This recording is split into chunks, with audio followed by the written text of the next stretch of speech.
A Halfling Sonder, Sven's Story, by Illyria Valischin.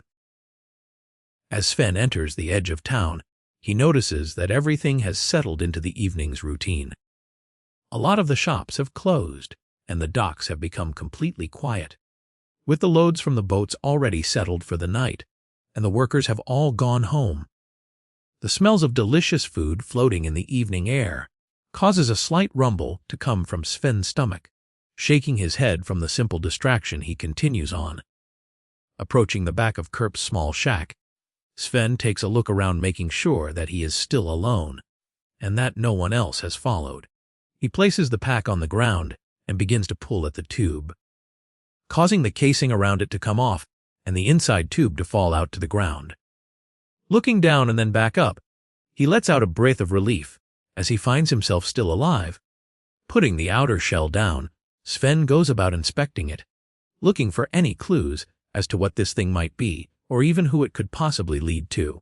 Wiping off some of the mud around the edges, he spots the same symbol that was on Kerp's home earlier, the same symbol that he pried out of the wall.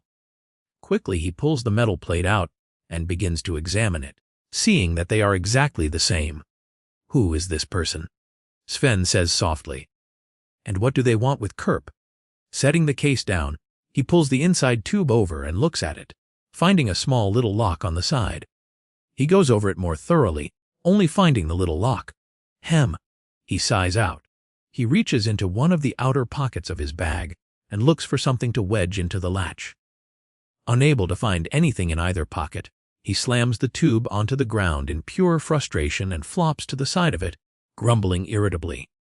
A light once again flashes from under it, as the tube stands up and begins walking back to the cove, making the same weird steps that led him down there in the first place.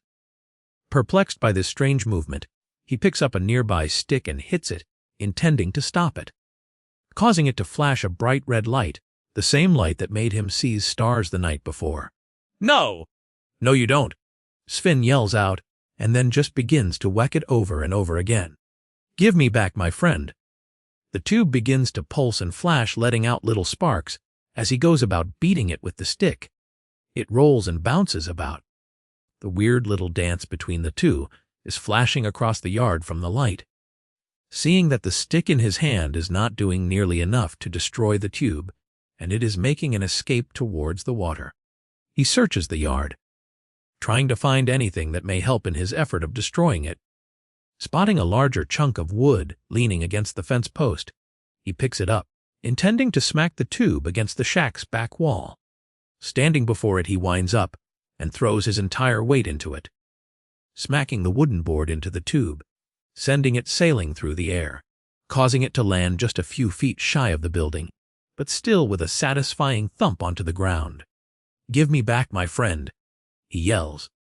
Gathering all his strength he can muster, Sven brings down the wooden board hard onto the tube, shattering it into large chunks.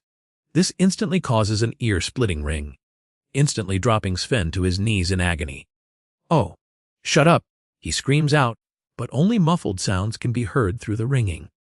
Growing more infuriated from the pain, he begins to hit it over and over again, trying to make it stop the agonizing ringing. With each blow the tube breaks more and more, causing the sound to dampen, until it finally just stops with the pieces all strewn about in the yard. Thank you for listening to my story.